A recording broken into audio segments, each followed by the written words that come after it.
Friends, it's Gwen. Welcome back to my channel. This is going to be my last book haul of 2016, my winter book haul. At the beginning of the year, I decided that I wasn't going to do monthly book hauls, that I was going to do quarterly book hauls, and it's worked out for the most part. Of course, there have been a few other book hauls, like for example, my Black Friday book haul from Book Outlet and my unboxings that I have shown, but I'm going to show you collective books that I have collected this winter, well really late fall and winter. 26 of them. I originally thought it was 27, but it's just 26.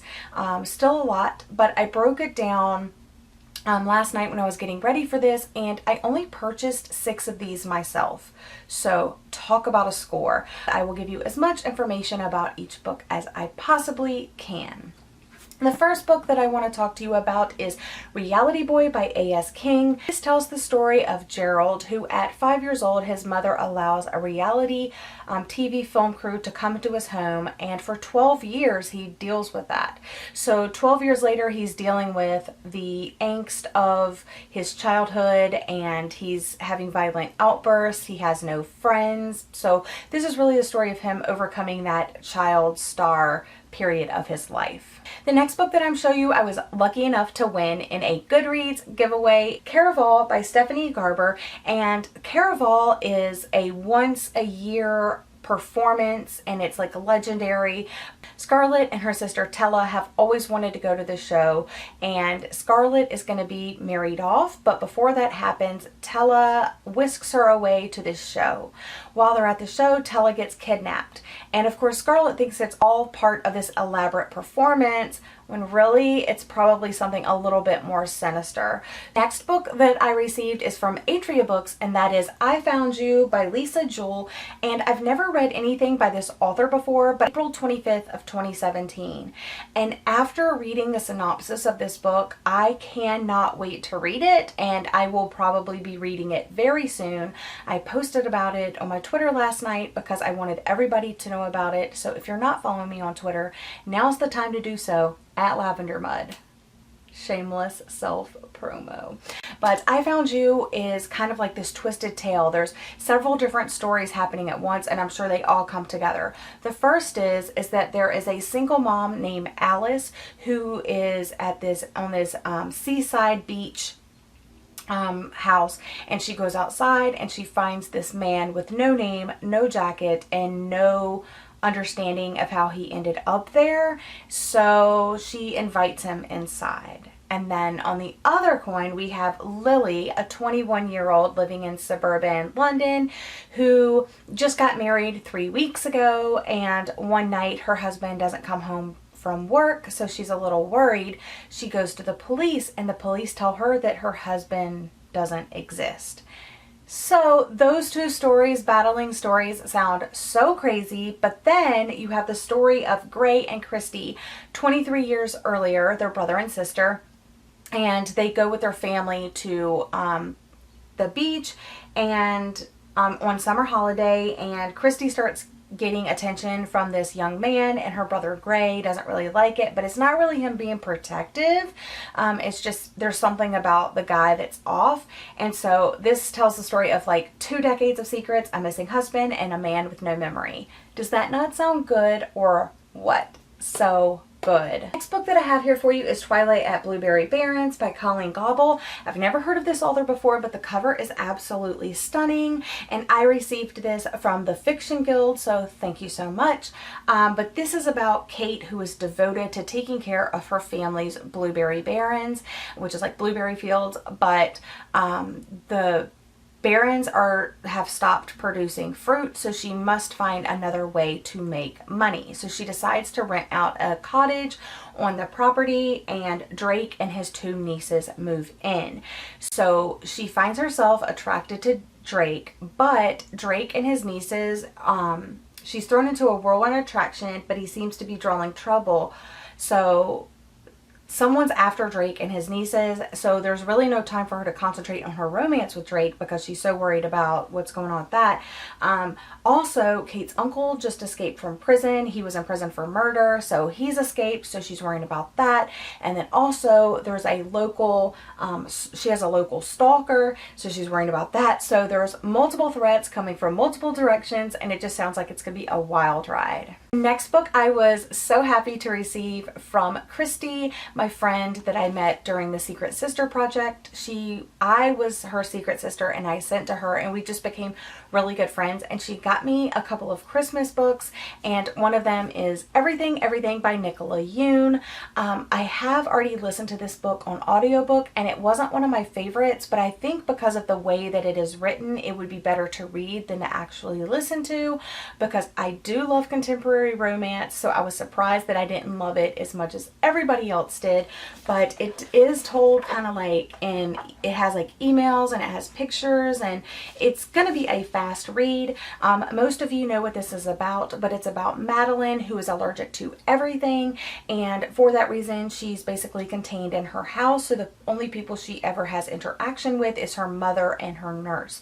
But one day a family moves in next door, and she is totally attracted to Ollie, the son of the family.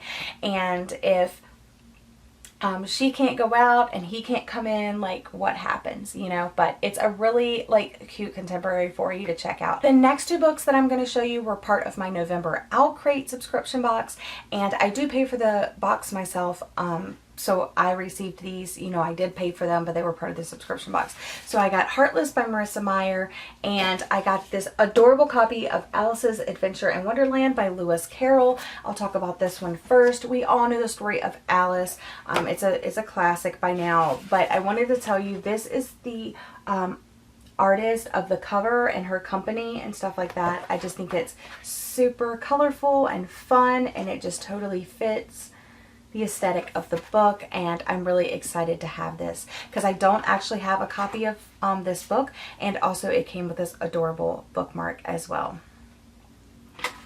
So Heartless, on the other hand, I have been highly anticipating for a very long time, and this is the origin story of the Queen of Hearts. So I'm really looking forward to it. I've been hearing great things, and I just hope I love it as much as everybody else does. So now I will show you what I got in my December Owl Crate box, and that is Of Fire and Stars by Audrey Colhorst.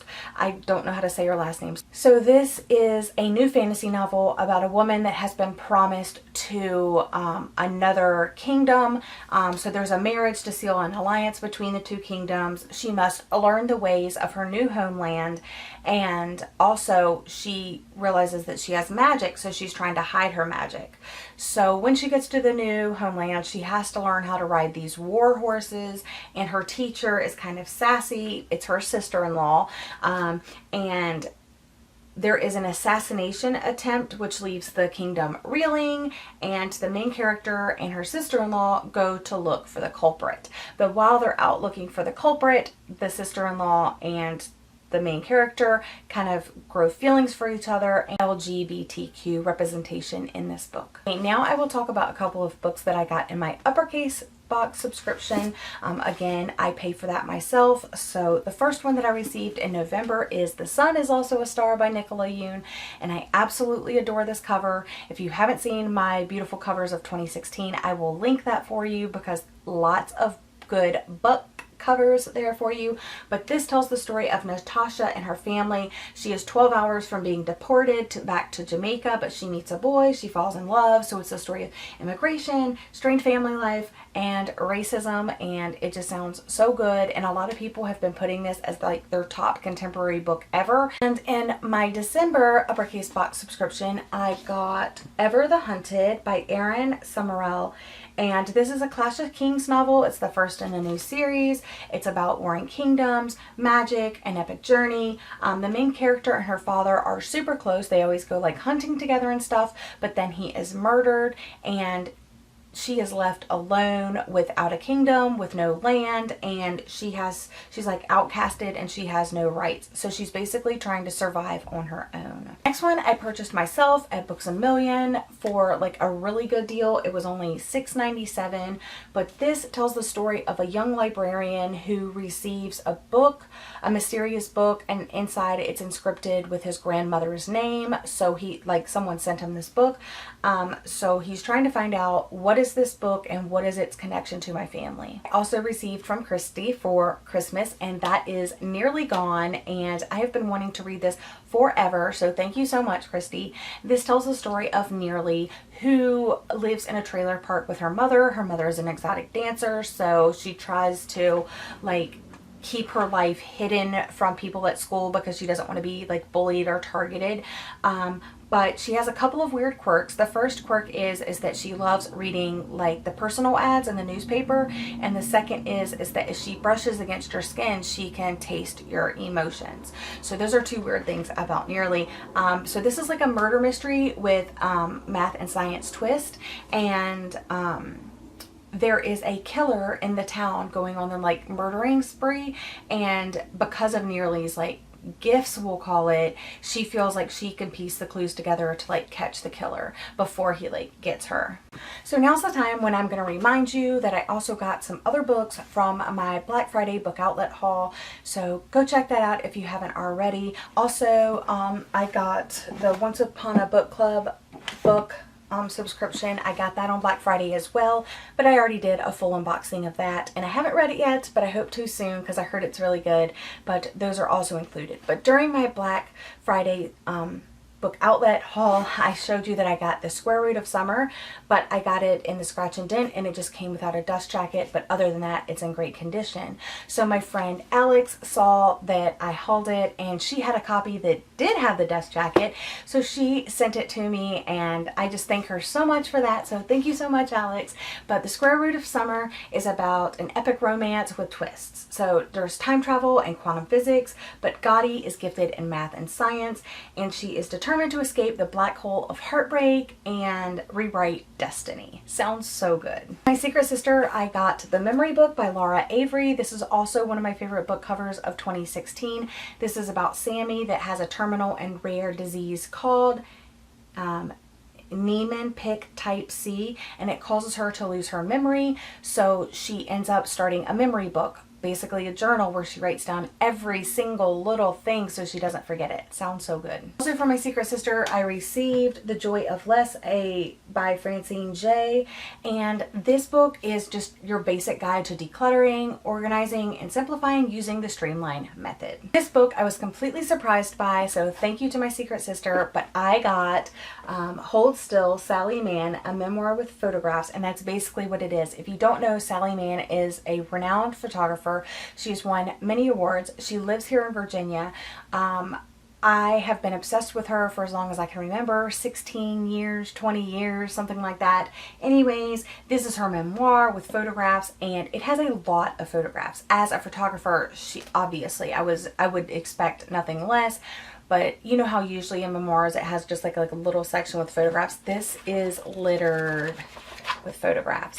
And if you haven't heard of Sally Mann, I highly recommend you check her out. Her work is sometimes controversial, but she does have some projects like Deep South that are not really controversial, but I am so happy to have this. It's going to be such a fast read because it's so interesting. Still here, thank you so much. I know this is a long book haul, but we're almost there.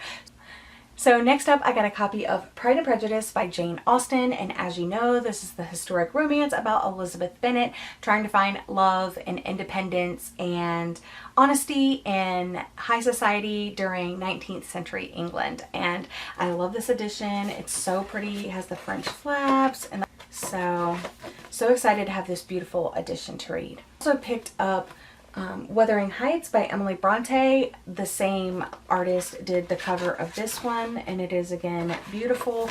But this tells the story. It's a wild and passionate story of intense and almost demonic love between Catherine and Heathcliff. So it just sounds really good. So when I get classics, I like to get them in beautiful editions to grace my shelves because I'll have them for a very long time. Ordered Too Late by C. Hoover, which is Colleen Hoover. I don't know too much about this. I know this is her fun project turned obsession that finally is in print. It follows several characters. It seems like each chapter is told in a different character, but it's dark subject matter, mature audiences only, proceed with caution. That's all I know. I also got my favorite book of all time, an illustrated edition. And I can't believe I have this. It's so pretty. The illustrations, there's not too many, but they really do just kind of add to the story. And when you find your favorite book of all time, you just want every edition ever. So that is the case with this one. And it also has this little ribbon bookmark. But if you don't know anything about The Giver, you need to get on it. It's a great book. I think it could really benefit younger audiences and older audiences. But this tells the story of Jonas, who is navigating the utopian society that he's known all of his life, but when he is given his job, he comes to realize that maybe there's more than he has been led to believe. And it's a great book. It could be a great standalone, but it is part of a quartet. I bought another Tila Jenkins Reid book because I loved One True Loves. This is Maybe in Another Life. This tells the story of 29-year-old Hannah who moves home to LA after a terrible breakup, and her friend takes her out for a night on the town to kind of like celebrate her return. And a little bit after midnight, her friend's ready to go, so she's like, come on, let's go home. But at the same time, she had bumped into her old high school boyfriend, and he says, well, if you want to stay for a little bit while longer, I'll take you home. So from that moment, her life kind of splits, and it offers concurrent storylines. So one, if she went home with her friend, one, if she stayed and went home with her, her ex high school boyfriend. So it echoes the effects of each decision. Also received from Christy, Altered by Jennifer Rush. I have already read this book, but I wanted it in the paperback editions because the paperback editions all matched, and it's really hard to find the hardcovers of this trilogy, and I don't think that the covers matched. So I'm so glad that she got me this, and I do want to reread it. It's such a fast-paced read. It's about Anna and her father. Her father works for this company or government, thing called The Branch, and in the basement of their home in this farmhouse they have 4 genetically altered boys, and of course Anna doesn't know much about why they're there, but it's part of this whole thing that her father's dealing with. So one of the boys, Sam, stages an escape, and her father urges Anna to go with him, and Anna of course is confused, like, what's going on, why would I go with him? But she does. So now Anna and Sam and the other boys are on the run from The Branch, and then Anna and Sam realize they have a connection, and they're trying to find out what that connection is before The Branch catches up with them. So there's clues to kind of find out what their connection is. They're on the run, so it's like this cat and mouse game, and it is so fast-paced and fun. Next one I received from Nena from SES Reads as part of my housewarming / Christmas present, and that is Labyrinth Lost by Zoraida Cordova, and this tells the story of Alex, who is a Bruja, and a Bruja is the most powerful witch born in a generation, but Alex doesn't want powers, she doesn't want magic, and she kind of hates it. So at her death day celebration, she performs a spell to get rid of her powers, but of course it backfires. Her whole family vanishes. So in order to find out what happened to her family, she has to entrust in another Bruja. This is a boy Bruja, and I think his name is Nova, and they end up going to this world in between, and I heard it's kind of like a little bit like Alice in Wonderland type world, so it sounds really interesting. The next book I also got from the Bookcase Club, and that is The Diamond Boy by Michael Williams, and this is set in the diamond fields of southern Africa, and it's during the time of President Robert Mugabe's brutal reign in Zimbabwe. So this is about a 15-year-old boy, what was his name, Patson. He goes on this trip with his family, and he hears diamonds for everyone, so he decides to start working in these mines.